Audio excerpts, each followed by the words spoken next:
नमस्कार मित्रों, मैं आनंद राजाध्यक्ष आज कुछ उद्विग्न मनस्थिति में आपके सामने उपस्थित हुआ हूँ।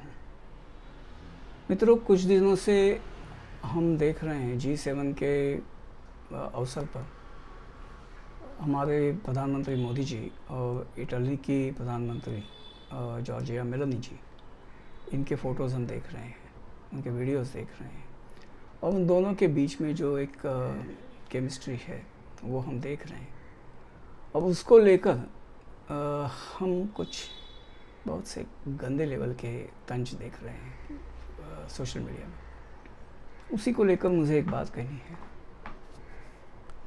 हम एक बात को जानते हैं कि जॉर्जिया मेलोनी जो है 42 साल की है, मतलब वो एक ऐसी पीढ़ी की प्रतिनिधि है जहाँ ये मुमकिन है, संभव है कि वो एक डिस्टर्ब्ड फैमिली से आई हो, मतलब जहाँ जिस फैमिली में समझिए कि माता पिता के संबंध बहुत ठीक ना हो, अगर मुझे एग्जैक्टली पता नहीं है, लेकिन माहौल ये था। आज तो हमारे यहाँ भी वो माहौल है कि स्त्री पुरुष पति पत्नी के संबंध जो हैं वो बहुत बिगड़े होते हैं और इसका असर बच्चों पे पड़ता है, वो हम देख रहे हैं। तो उनकी उम्र तो वो है वहाँ, तो ये पहले से मौजूद था। अक्सर ये होता है कि ये भावनाएं जो है ना, ये इमोशंस जो है, जो चीज़ हम मिस करते रहते हैं ना, भले ठीक है हमें लगता है कि हमें इसकी ज़रूरत नहीं, लेकिन जब वो चीज़ हमें दिखती है ना, अपने आप मन में कुछ बात ट्रिगर हो जाती है और हम उसके प्रति रिएक्ट कर जाते हैं। और महिलाएं तो ज़्यादा सेंसिटिव होती है, ज़्यादा संवेदनशील होती है, वो रिएक्ट कर जाती है। तो अब मोदी जी में एक चीज़ है, मैंने देखा है, कई सारे लोगों के साथ देखा है, कई सिचुएशंस में देखा है। आपने एक बात देखी होगी, बच्चे जो हैं, मतलब कई जगह मोदी जी जाते हैं तो महिलाएं आती है अपने बच्चों को लेकर, वो बच्चों को मोदी जी के पास देती है। ठीक है, आप कहें कि कैमरा की प्यास है वगैरह, वो ठीक है, लेकिन एक बात याद रखिए, बच्चे जो है ना, वो तुरंत छूटकर माँ की तरफ लपकते नहीं हैं।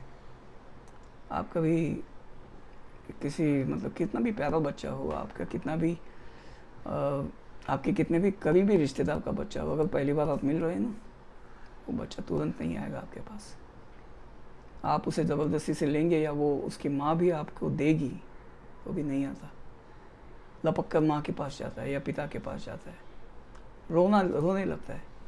अब मोदी जी को देखिए, कभी उनके गोद में आया वो बच्चा रोता नहीं है, आराम से रहता है। अच्छा, वो बहुत ज़्यादा उसके मतलब अनफेमिलियर है तो बहुत ज़्यादा लाड नहीं लड़ाते, बच्चे को आराम से रखते हैं और बच्चा आराम से रहता है। ये एक आदमी में अलग वाइब होती है, एक अलग वाइब्रेशन होता है, सब में नहीं होता। पशु भी देखिए, उनके पास कॉन्फिडेंटली आते हैं, सबके पास नहीं आते। करके देखिए, कभी देख चुका हूँ मैं ये सब, मतलब जीवन में ये चीज़ें अनुभव कर चुका हूँ, सबके पास नहीं आते। महिलाएं भी जो है, हर कोई व्यक्ति के साथ खुलकर बर्ताव नहीं करती, सिमटी हुई रहती है। लेकिन कुछ लोग होते हैं, बस ये एक व्यक्ति का एक गुण होता है, सब में नहीं होता ये। शायद जॉर्जिया मेलोनी को मिसिंग कोई फादर पर्सनालिटी उनमें दिखती हो, क्यों उनकी जो प्रतिक्रिया है ना, वो एक अलग है, लगभग बालिका जैसी है, ये प्रेमिका जैसी नहीं है। अब देखिए, वैसे आपने देखा होगा कई बार, रूबिका लियाकत को देखिए, मतलब कैमरा ने ना हो तो उनको अब्बू भी बोल देगी, इस तरह से हमेशा fusses over him like a doting daughter. ये क्यों होता है? दिखता है ये, हाँ वो प्रोफेशनल है, अपने काम में कोई ये नहीं करती, वो काम में कोई कोताही नहीं है, सवाल विवाल पूछती है वो, लेकिन जो इंटरपर्सनल केमिस्ट्री है ना, वो तो लगभग बेटी और बाप की जैसी है, उनमें दिखाई देता है। मुझे ये बात में बहुत खलती है। मतलब आज कई साल हो गए, लगभग 60 साल हो गए कि मामा वगैरह जो मतलब एक बड़ा परिवार, बड़े परिवार में मतलब चचेरे ममेरे भाई, चचेरे ममेरे फुफेरे भाई हुए, इनका जो एक होना और वो एक अलग रिश्ता हुआ करता था, वो कई सालों से ख़त्म हो गया, क्योंकि ये रिश्ते ही ख़त्म हो गए। मतलब ननिहाल जो है, हमारे मराठी में एक गाना हुआ करता था, मामाच्या गावाला जाऊया, मामा के गांव जाएंगे। मतलब उसमें ये था कि मामा गांव में रहता है और आप मामा के गांव जाते हैं। आज कहाँ मामा गांव में रहता है, मामा भी शहर में ही आ गया है। वो नहीं चाहता कि बहन आके रहे। मामा का भी घर छोटा होता है, दिल छोटा हो या ना हो, घर छोटा होता है, खर्चे भी उससे नहीं होते और वो टाइम भी नहीं दे पाता। तो ये सब चीज़ें लगभग ख़त्म होती जा रही है। लेकिन ये चीज़ों की मन में एक प्यास रहती है। आप एक बात देखिए, ये अमेरिकन महिलाएं वगैरह यहाँ आती है, फैमिली के, भारतीय फैमिली के साथ वगैरह रह लेती है, जाते वक्त उनका पाँव नहीं निकलता, गले पड़ के रोती है। क्यों होता है ये? क्योंकि ये मन में ये भावनाएं होती है, स्त्रियों की होती है, पुरुषों की भी होती है, भले गले पड़ के ना रोए। लेकिन हमें ये ज़रूरी है कि ये निश्चल नज़र रखें, नज़र इतनी दूषित ना करें कि जहाँ भी स्त्री पुरुष का एक दूसरे के साथ क्या है बातचीत हो तो उसे वो लाल हरे चश्मे से मत देखिए, जहाँ सिर्फ स्त्री पुरुष नहीं, कोई नहीं, सिर्फ आपको नर मादा दिखते हैं।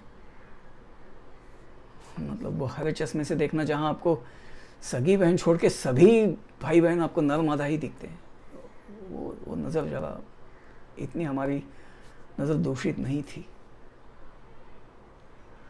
ये साथ साथ का कोएग्जिस्टेंस का ये भी दोष आया है, ऐसे लगता है। दृष्टिकोण हमारी नज़र इतनी दूषित कैसे हो गई, जरा तो सोचिए। समझ में नहीं आता वाकई, इतना मतलब नज़रिया ही नहीं, नज़र भी बिगड़ गई हमारी ये हरे लालों के कारण। इसे उठना ही पड़ेगा ऊपर। बस ये दुखड़ा ही बताने के लिए रहा नहीं गया, इसलिए ये वीडियो बनाया है। आपको अच्छा लगा तो इसे अवश्य शेयर करें, ठीक है, ताकि बाकी लोगों को भी। देखिए एक बात हुई, मेरे कुछ मित्रों से बात हुई, उनमें से एक दो ने मुझसे कहा कि भाई उनके साथ भी महिलाएं बहुत फ्रीली बर्ताव करती, क्योंकि उनको एक विश्वास होता है कि ये आदमी के साथ हम फ्रीली बात कर सकते हैं, ये आदमी हमारे लिए सेफ है। तो वो जो सेफ्टी की फीलिंग है ना, वो नेचुरली समझ में आती है, ऐसी नहीं कि नहीं आती है। अगर आपके साथ कोई महिलाएं इतनी आसानी से खुल के बात नहीं करती तो आप उनको वो फीलिंग नहीं दे सकते। कोई बात नहीं कि आप देने की कोशिश करो, करना चाहिए वैसे तो, लेकिन ठीक है, कम से कम जलन से दूसरों पर कीचड़ फेंकना बंद कर दीजिए। हाँ ठीक है, वैसे ये भी एक चिरंजीव भावना है। सीता जी पर भी यही दाग लगा था उस समय से। तो ठीक है भाई, वही चिरंजीव आज बचा है, बाकी सारे चिरंजीव तो कोई दिखते नहीं है, वही एक चिरंजीव बचा है। चलिए राम भली करें, क्या कहें। जय श्री राम।